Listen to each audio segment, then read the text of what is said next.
Welcome. Good evening to everyone who's gathered here in our sanctuary and to those who are joining us online. May this time together be meaningful for each of us as we begin to orient ourselves, our souls, toward the task that lies before us, the task of teshuvah, repair, renewal, return.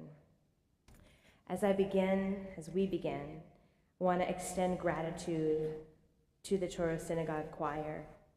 Your hard work to create moments such as the one we are about to experience is deeply appreciated by the entire congregation. In the Torah portion we read just earlier today, we learn that shirah, poetry and music and song, is the sacred vessel within which God packages the most important messages of our lives.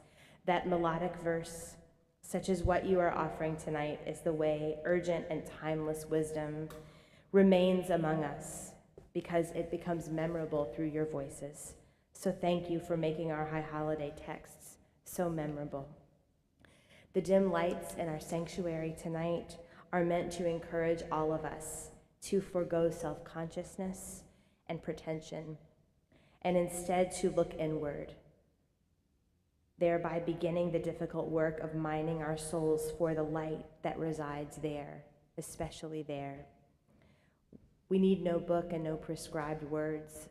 We use those all the time, but tonight we sit here alone together in this sacred space and begin the work of beginning again.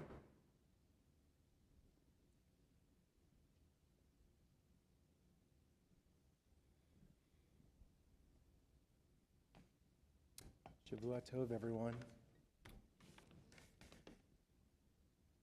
We opened Shabbat last night. Many of you were there, as we always do, with candles and with Kiddush and with food and fellowship. Jewish life, like all of life, is filled with separations like that, transitions from the week into a sacred time like Shabbat. And of course, on the other side, transitions out of Shabbat into the mundaneness of the week ahead. Although this coming week is anything but mundane. We create these separations because we want to bring a sense of understanding to the world and bring perhaps a little bit of order to somewhat of the chaos. And the sensory experience of celebrating Havdalah, like we do now, makes for a separation like no other. It literally fills our ears and our eyes and our noses and mouths, all of our being, with something that reminds us that we've shifted from one thing to the next, from one time to the next. And all the more so, we feel that when we celebrate Havdalah on Selichot, because we're not moving just from one day to the next, or 1 week to the next, or from Shabbat into the week, but into this period of time, this transitional phase from the waning year into the dawning new one. And so with that in mind, we fill our senses now with the sights and the smells and the sounds and the tastes of Havdalah, as we look ahead to the end of this coming week and the start of 5784.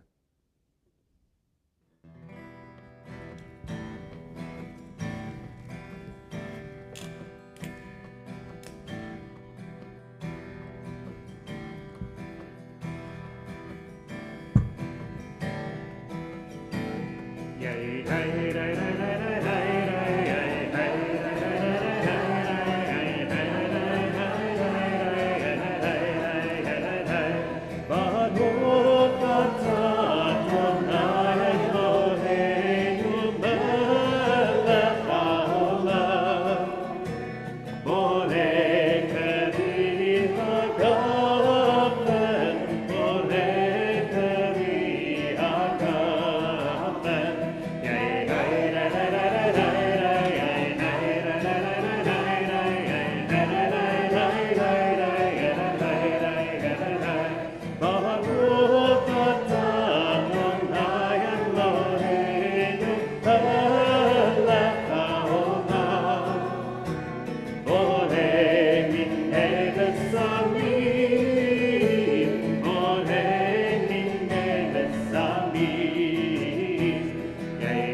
Shavua Tov. We enter into Selichot with the same words that we use to enter into Shabbat. Lechu neranana, come, let us sing together. As I mentioned last night when we sang these words, on Shabbat, what we mean by that is, let's sing, let's raise our voices, and let's sing these psalms that guide us into sacred time, into Shabbat. These same words from the same psalm guide us very differently now, because they're not really about this moment. They're not really about tonight. They're about the journey we take from now all the way to the end of Simchat Torah, this journey through our holidays, when we will be raising our voices together, raising our hearts together, and the tone of these days is as different as could be from Friday night. And so we sing these familiar words, but we sing them in a very different way. And at the end, we'll all join in together with our we'll join together with our choir for the concluding words that launch the Selichot service. Lechu neranana.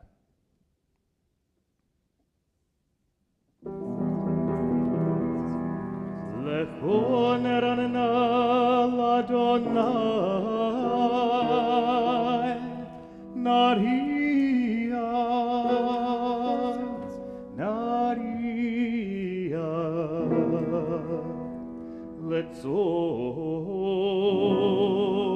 Letzor Yishenu Nikadma Pana Betoda Nikadma Pana Betoda Nikadma Pana Betoda Nikadma Pana Betoda Bizmirot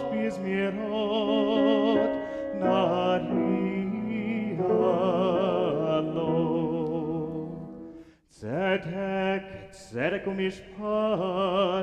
Tzedek umishpat mechon kizecha Chesed ve'emet Yekadmu panecha Asher yaktav namtikson Befeit Elohim nehalech berogesh Befeit Elohim nehalech berogesh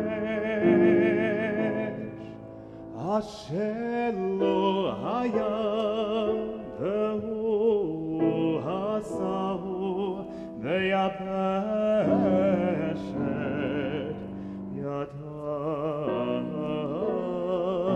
yatzaru Asher be'yadon nefesh kol chai Asher be'yadon nefesh kol chai ve'ruach kol pesarish ve'ruach kol pesarish Asher be'yadon nefesh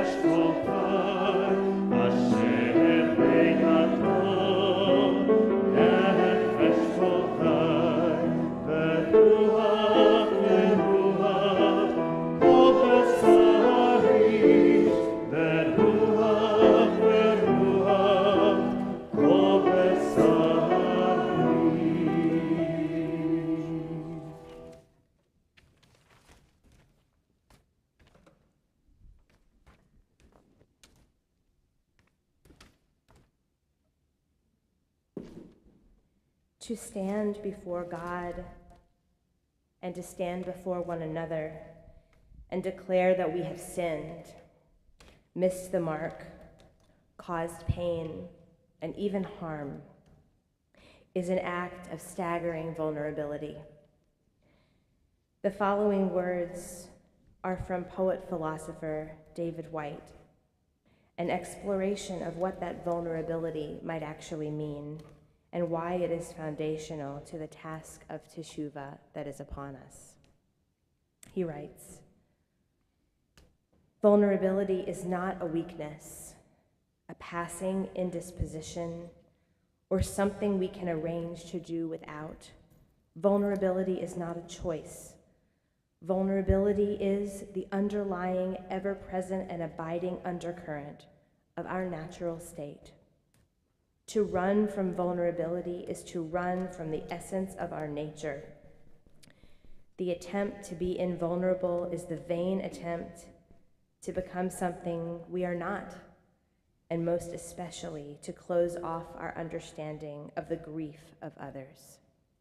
More seriously, in refusing our vulnerability, we refuse the help needed at every turn of our existence and immobilize the essential tidal and conversational foundations of our identity."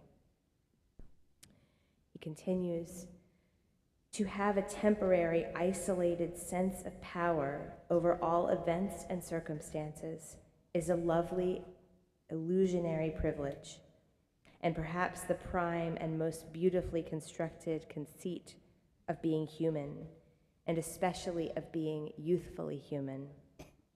But it is a privilege that must be surrendered with that same youth, or with ill health, or with accident, with the loss of loved ones who do not share our untouchable powers.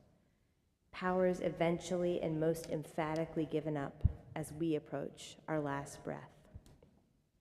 The only choice we have is how, as we mature, is how we inhabit our vulnerability, how we become larger and more courageous and more compassionate through our intimacy with disappearance. Our choice is to inhabit vulnerability as generous citizens of loss, robustly and fully, or conversely as misers and complainers, reluctant and fearful, always at the gates of existence, but never bravely and completely attempting to enter, never wanting to risk ourselves, never walking fully through the door. As we sit in this darkened sanctuary, let us each ask ourselves, when have I shied away from being vulnerable this year and denied that I needed help when I needed help?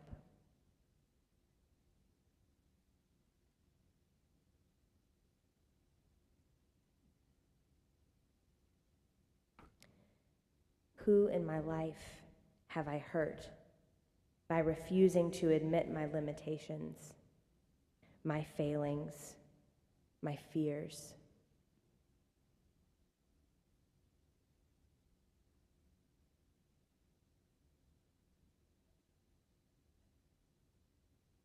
What relationships and commitments are at risk if I continue along this path, refusing to inhabit my own vulnerability?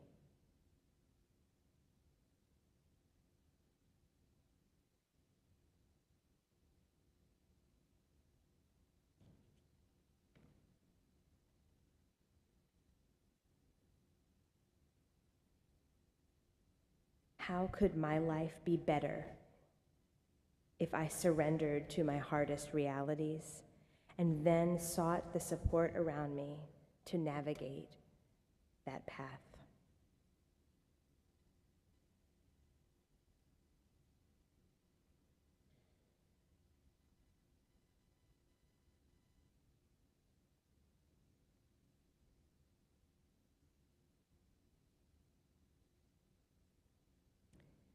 As I imagine the end of my life, what regrets will haunt me? And can I be vulnerable enough and strong enough to name them now, before it is too late.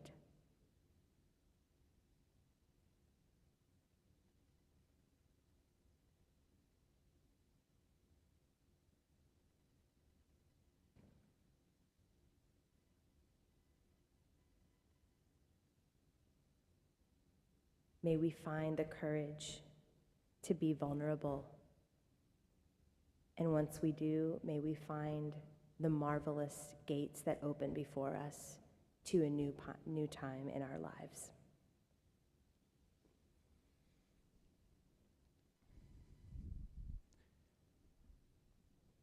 Hashivenu Adonai Elecha v'nashuva Chadesh Yamenu Kekedem.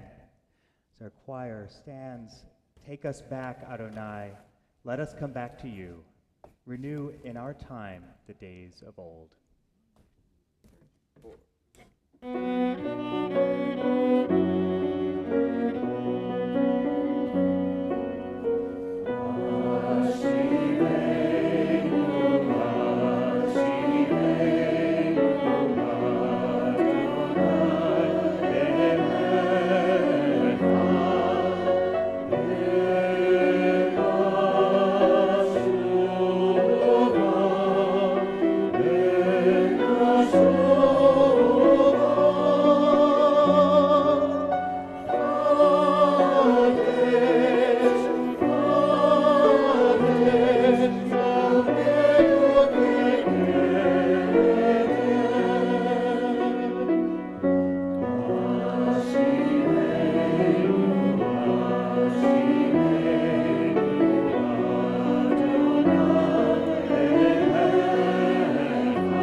I've often said that everything I ever needed to know about life, I learned at summer camp.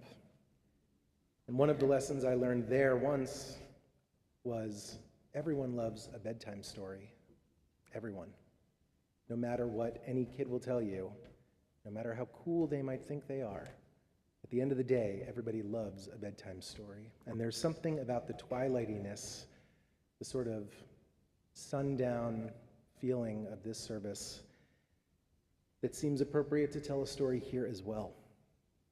So this is the story that I don't think any of you will hear during the kids' service on Rosh Hashanah morning, but perhaps you'll see yourself in it, like we hope they see themselves in it. There once was a young girl who loved to know everything, and she was a bit wise beyond her years.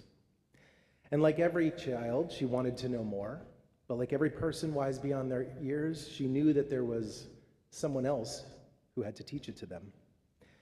And so, hearing her parents prepare for Rosh Hashanah, she said, "What do you mean by a life well lived? What does that mean?" And try as they may, her parents couldn't satisfy her curiosity. And finally, they said, "We're going to pack you a lunch, and we're going to send you down the path. And we're going to send you to the teacher, the greatest teacher, who lives behind a wall that looks too high to scale, but who also has a door that is always open to those who approach it. And you can ask the teacher."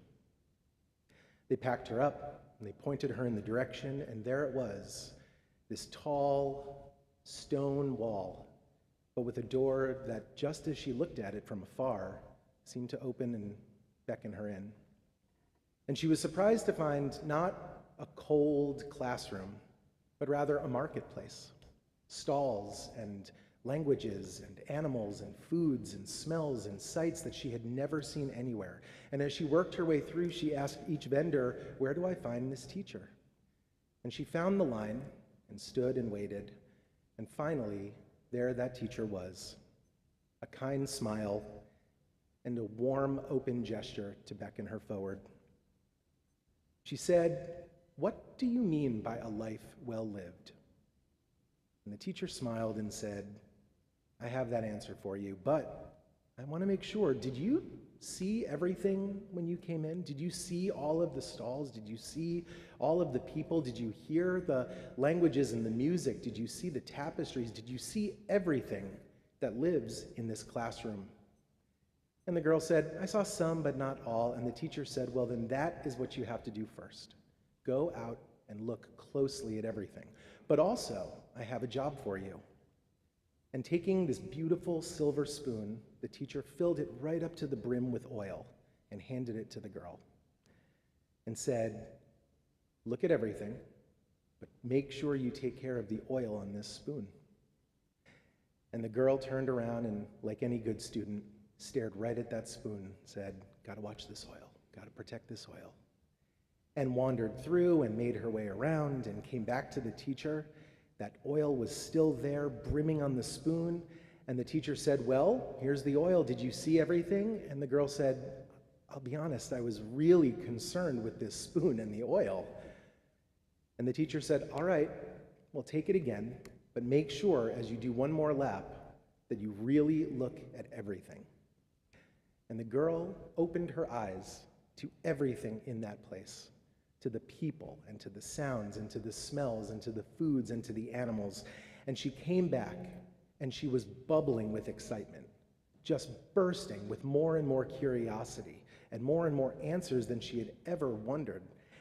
And the teacher said, "I'll take that spoon," and looking at it, she realized that the oil had spilled all over and there was none left in the spoon. And the teacher said, "That's the answer. To watch the spoon and to take care of all of that fills it, but also to make sure that that doesn't get in the way of looking around at the rest of what fills your world. That is what makes a life well lived."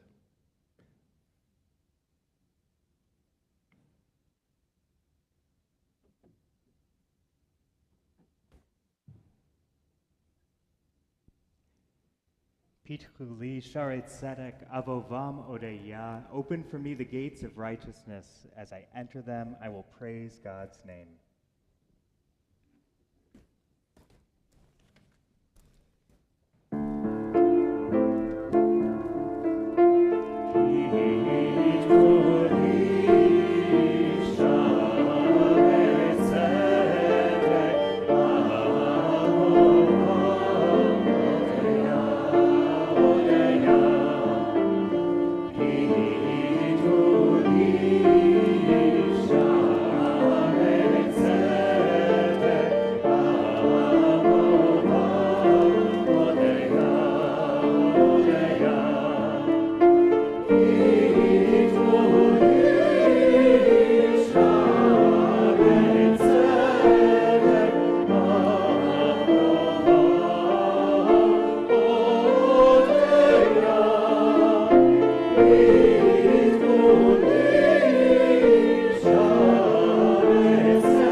Repeat after me. Chatanu lefanecha, chatanu lefanecha, chatanu lefanecha, chatanu lefanecha, rachem aleinu, rachem aleinu. Chatanu lefanecha, chatanu lefanecha, rachem aleinu, rachem aleinu. That's a funny tune to go with those words. Chatanu lefanecha. We have sinned before you. We have strayed. Rachem aleinu, show us compassion. This melody comes to us not from the Ashkenazi, not from the Central and Eastern European Jewish tradition, but this one comes from Middle Eastern Jewish tradition, one that takes a look at these days in a little different light. Because Chatanu lifanecha, we have sinned before you, is not a statement of failure exactly. It's a statement of humanity. That is part of being human and part of being in this community and part of the Jewish people is saying, but knowing, Rachem aleinu, show us compassion. You are a God of forgiveness. Today is the start of services where we acknowledge our faults, but it is also the start of a season where we get to rejoice in an opportunity to address them. And that is very much where the Sephardic community lies at moments throughout the high holiday season. That, yes, of course we've made mistakes, but we know that we are going to walk through these days together a little bit better, a little bit stronger, so that we can meet the new year. That's the best version of ourselves. This is a beautiful and wonderful opportunity, and one we can even rejoice in as we begin this process of reflection. And so we sing Adon HaSlichot, an alphabetic acrostic, and whenever we have an alphabetic acrostic from A to Z, from Aleph to Tav, we know that the individual verses are just suggestions of ideas. In reality, what we're trying to say is from A to Z, in all the different ways we can, we know that God is a God of forgiveness, who is majestic in wonders, the soul of goodness. Chatanu lefanecha, rachem aleinu. Chatanu lefanecha, rachem aleinu. Adon HaSlichot, bochein levavot, golei amukot, dovet tzedakot. Chatanu lefanecha, rachem aleinu. Hadur beniflaot, Vatik benechamot, zoche beritavot, choket kilayot. Chatanu lefanecha, rachem aleinu. Tov umetiv lavriot, yodea kol nistarot. Kovesh avonot, lovesh tzedakot. Chatanu lefanecha, rachem aleinu. Chatanu lefanecha, rachem aleinu.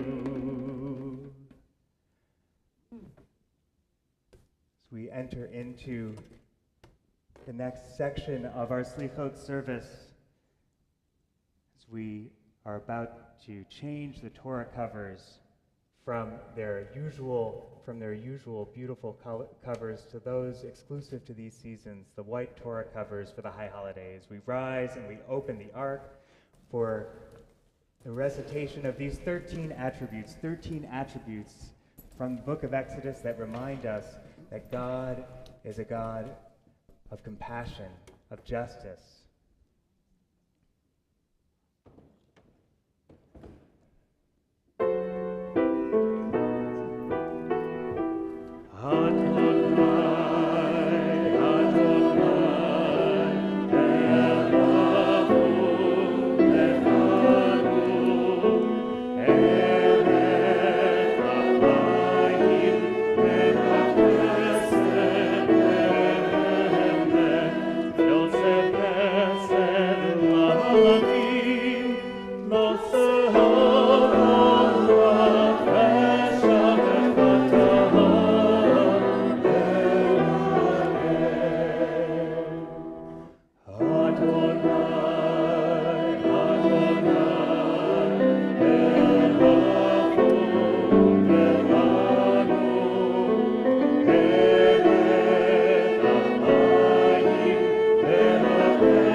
Remain standing as the Torahs are placed on these tables so we can dress them for the holiday season.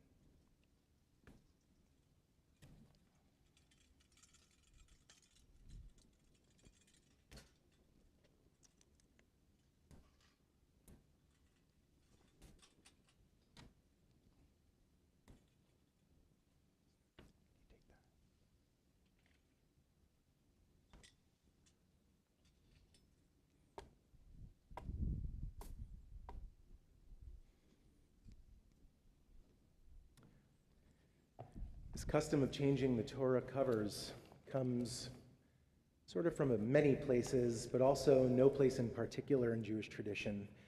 There is a verse in the Talmud that says, rabbis asking, how is it that we make sense of this one verse from Isaiah that says, Adonai's holy day is honored? Which day? And how do we honor it? And the rabbi said, this must mean Yom Kippur, when we honor it by wearing clean clothes, clean garments. And of course, if you want to make sure that everyone is staying clean and not eating or drinking, you wear white. Others say that it was the custom to wear clean clothes throughout the entire high holiday season, in emulation of those Malchei Hamlachim, those ministering angels, which follow us to shul and back home, not only on Shabbat, but on sacred days. And perhaps my favorite is that contrary to the custom of the time and the place where these rabbis were writing, that when someone knew they were about to be standing somewhere in front of a judge for judgment, they would, in anticipation of possibly the worst outcome, wear black clothing, almost in mourning. But those of us who are assured that God's great power is to be loving and forgiving and fair, we don't need to do that. We can wear white. So we'll change these covers over now as we prepare for these holidays coming up. We need some volunteers. We have 6 Torah scrolls here, and each one requires at least 2, maybe 3 sets of hands. For each one of these Torah scrolls, there is a coinciding white cover. So if anybody is so moved, you don't have to lift it up too much. The tables are great support, and there's lots of room to move.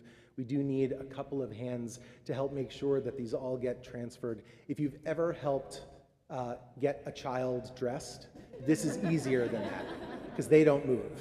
So feel free if you would like to come on up. When we have enough, we'll just ask everyone to return to their seats. But if you're so able and willing, please feel free to come on up.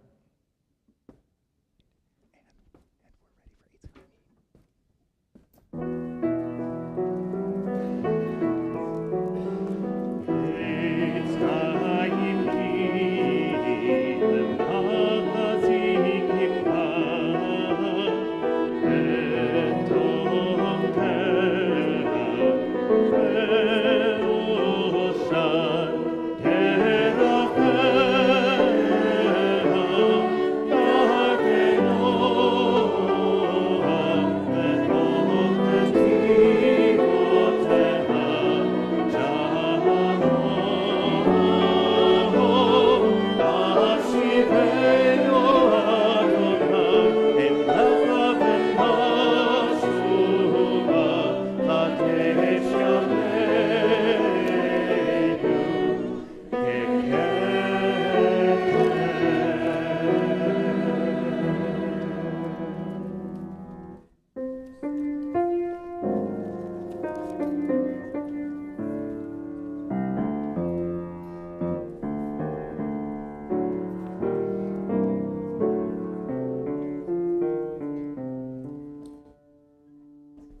You may be seated.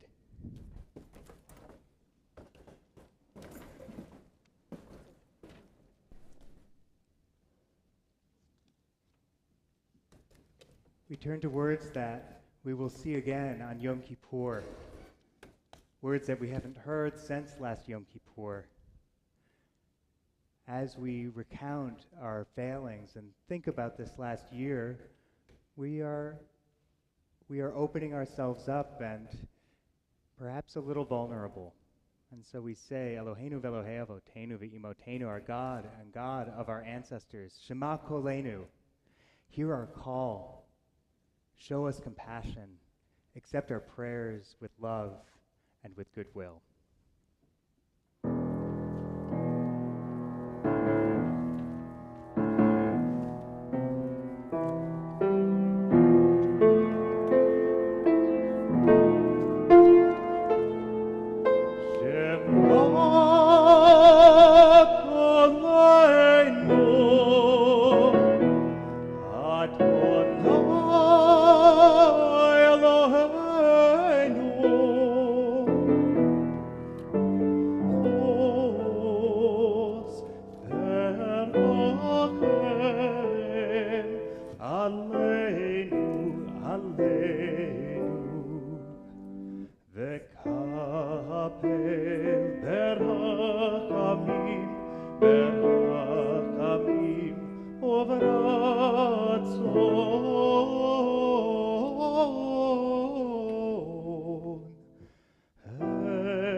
Once again, we turn to an alphabetical acrostic from Aleph to Taf, from A to Z. We rise as we say, all in the first person plural. Not the mistakes that I have made, not the mistakes that you have made or that they have made, but together as one community. Those opportunities from the last year that were missed, mistakes that were made amongst all of us together. And for this first confessional of the year, this first Vidui, we'll sing, we'll repeat after me.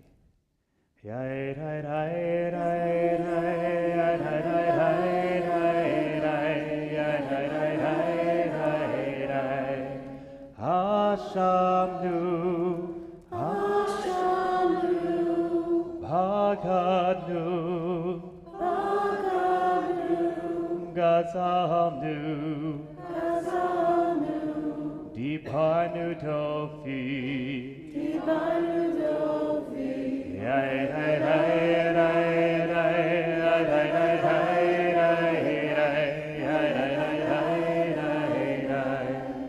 Hevinu, Vehishanu, Zadnu, Chamasnu, Tafalnu Sheker,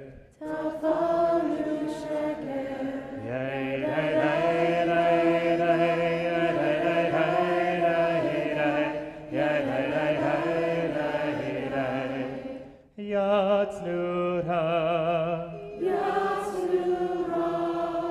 Kizavnu, Latznu, Maranu, Nihatznu, Saranu, Avinu, Pashanu, Zaranu, Kishinu Oref,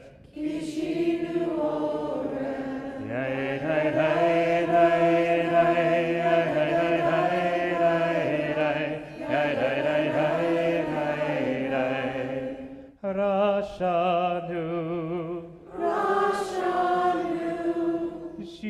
Shichatnu, Tihavnu,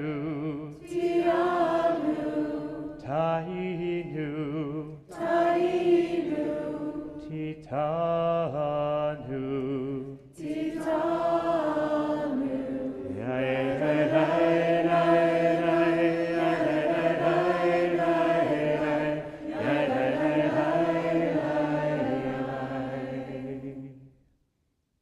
You may be seated.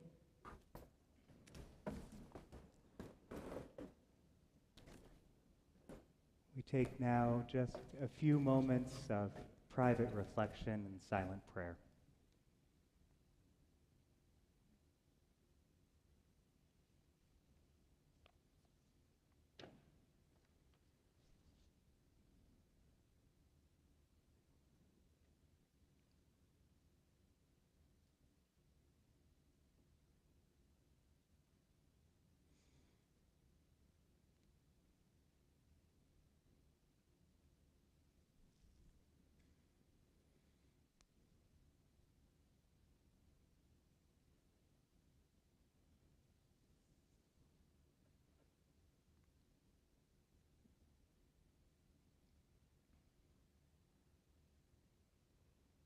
a modern interpretation of Al Chet Shechatanu Lefanecha, the sins we have sinned before you, composed by Rabbi Rachel Barenblatt. I need to speak these words aloud to know that the universe hears them. I get caught in old patterns and paradigms. I am stubborn and hard-headed. In the last year, I have missed the mark more than I want to admit. Forgive me, source of all being, for the sin I have sinned against you, by allowing my body to be an afterthought too often and too easily, by not walking, running, leaping, climbing, or dancing, although I am able, by eating in my car, at my desk, mindlessly and without blessing, by not embracing those who need it, and not allowing myself to be embraced, by not praising everybody's beauty with our quirks and imperfections, by letting my emotions run over the needs of others, by poking at sources of hurt like a child worrying about a sore tooth, by revealing my heart before those who neither wanted nor needed to see it, by hiding love out of fear of rejection instead of giving love freely, by dwelling on what's internal when the world is desperate for healing, by indulging in intellectual argument without humility or consideration, by reading words of vitriol, cultivating hot indignation, by eschewing intellectual discomfort that might prod me into growing, by living in anticipation and letting anxiety rule me, by accepting defeatist thinking and the comfortable ache of despair, by not being awake and grateful despite uncountable blessings, by not being sufficiently gentle with my actions or my language, by not being pliant and flexible, but obstinate, stark, and unbending, by not being generous with my time, with my words, or my being, by not being kind to everyone who crosses my wandering path. For all these, eternal source of forgiveness, help me know myself to be pardoned. Help me feel in my bones that I am forgiven. Remind me that I'm always already at one with you. We prepare now for our first Avinu Malkeinu of this high holiday season. Call to hear the urgent voice of God reaching out in forgiveness, and then to hear the urgent voice of the shofar. May we be brave enough to declare before God and before our loved ones the ways in which we have missed the mark in the last year. May these words in which we beseech God's forgiveness be a hint of the humility we will express in the days to come, and the graciousness with which we will receive the apologies of others. May the difficult road spread out before us, and may we summon the courage to walk it step by step. Please rise as the ark is opened.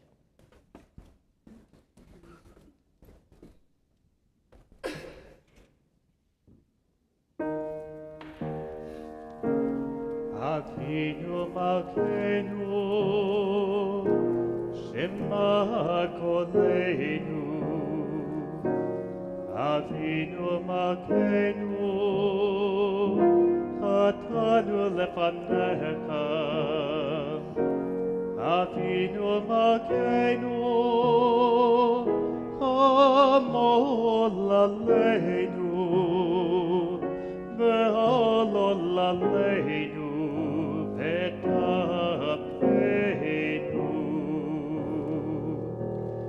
Avinu Malkeinu,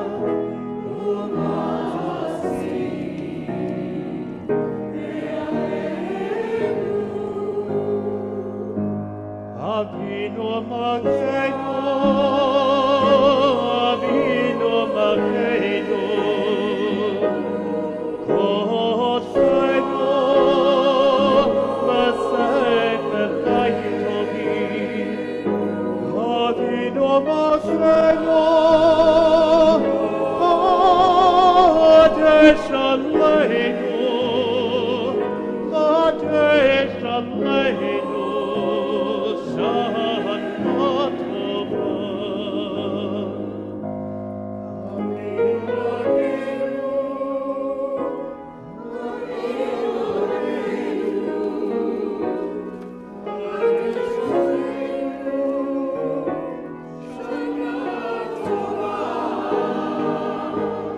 Avinu Malkeinu, Shema Koleinu, Shema Koleinu, Shema Koleinu.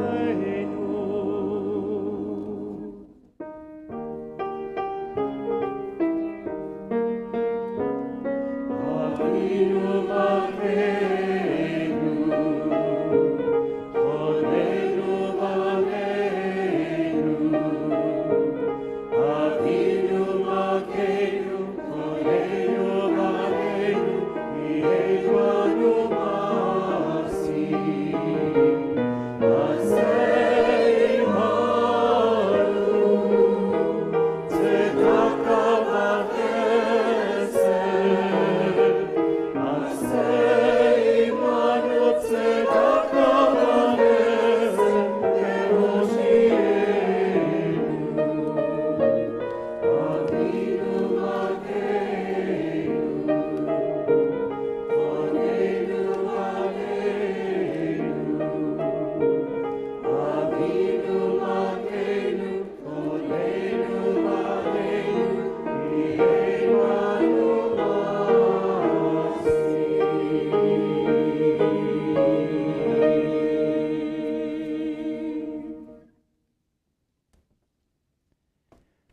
We remain standing for the shofar.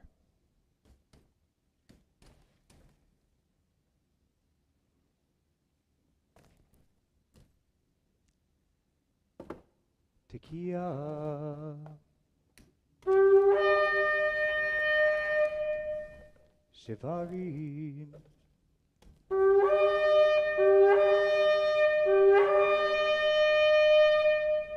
Teruah.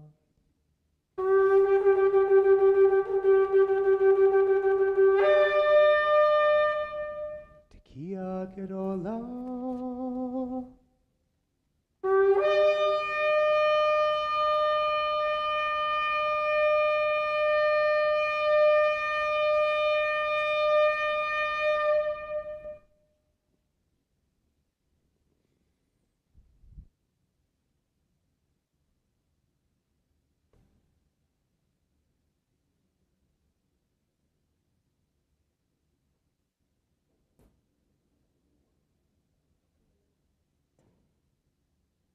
Shavua Tov, Shana Tova, and may this period of time be meaningful, full of good work that will be a part of Tikkun Atzmeinu, the healing of ourselves, and Tikkun Olam, the healing of the world. Erev Tov.